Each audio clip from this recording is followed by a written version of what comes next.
ಇನ್ನೊಂದು ಕಡೆಗೆ ಸೋಮವಾರ ಹಾಗೂ ಮಂಗಳವಾರ ಲೋಕಸಭೆಯ ಪಾಸ್ ಈ ಆಗುಂತಕರಿಗೆ ಸಿಕ್ಕಿರಲಿಲ್ಲ ಅನ್ನೋ ವಿಚಾರ ಗೊತ್ತಾಗ್ತಾ ಇದೆ. ಬುಧವಾರಕ್ಕೆ ಪಾಸ್ ಖಚಿತವಾಗಿರೋ ಬಗ್ಗೆ ಮನೋರಂಜನ್ಗೆ ಮಾಹಿತಿ ಕೂಡ ಸಿಗುತ್ತೆ. 2 ದಿನ ಟ್ರೈ ಮಾಡಿರ್ತಾರೆ ಅವರು, ಸೋಮವಾರ ಹಾಗೂ ಮಂಗಳವಾರ. ಆ ಟೈಮ್ನಲ್ಲಿ ಅವರಿಗೆ ಪಾಸ್ ಸಿಕ್ಕಿರಲ್ಲ. ಪ್ರತಾಪ್ ಸಿಂಹ ಕಚೇರಿಯಿಂದ ಪಾಸ್ ಕೊಂಡೊಯ್ಯೋದಕ್ಕೆ ಬುಧವಾರಕ್ಕೆ ಪಾಸ್ ಸಿಗುತ್ತೆ ನಿಮಗೆ ಅಂತ ಹೇಳಿ ಕರೆ ಹೋಗಿದೆ ಅನ್ನೋದು ಗೊತ್ತಾಗ್ತಾ ಇದೆ. ಅಂತೆಯೇ ಮೊನ್ನೆ ದೆಹಲಿಯಲ್ಲಿ ಪಾಸನ್ನು ಮನೋರಂಜನ್ ಸಂಗ್ರಹಿಸಿ ಇಟ್ಟಿದ್ದ.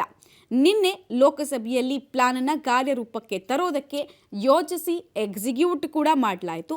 ಕಾಕತಾಳೀಯ ಎಂಬಂತೆ ಸಂಸತ್ ದಾಳಿಯ ದಿನವೇ ಈ ದುರ್ಘಟನೆ ಆಗಿರೋದು.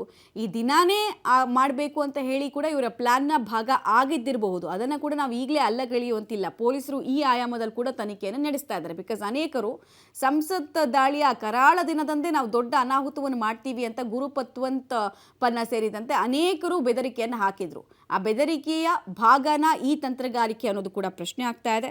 ಪಬ್ಲಿಕ್ ಟಿವಿಗೆ ಈ ವಿಚಾರವಾಗಿ ಉನ್ನತ ಮೂಲಗಳಿಂದ ಮಾಹಿತಿ ಕೂಡ ಸಿಕ್ಕಿದೆ. ಮನೋರಂಜನ್ ವಿಪರೀತವಾಗಿ ಪ್ರತಾಪ್ ಸಿಂಹ ಕಚೇರಿ ಹತ್ರ ಸುಳ್ಳು ಹೇಳೋ ಕೆಲಸವನ್ನು ಕೂಡ ಮಾಡ್ತಾ ಇದೆ. ನನಗೆ ಸಂಸತ್ತಿಗೆ ಹೋಗಬೇಕು, ಸಂಸತ್ನಲ್ಲಿ ಹೇಗೆ ಅಲ್ಲಿ ಕಲಾಪ ನಡೆಯುತ್ತೆ ಅಂತೆಲ್ಲ ನೋಡಬೇಕು ಅಂತೆಲ್ಲ ಹೇಳಿ ಆ ಥರ ಇಂಟೆನ್ಷನ್ ಬೇರೆ ಇದ್ದಿದ್ದು ಗೊತ್ತಾಗ್ತಾ ಇದೆ.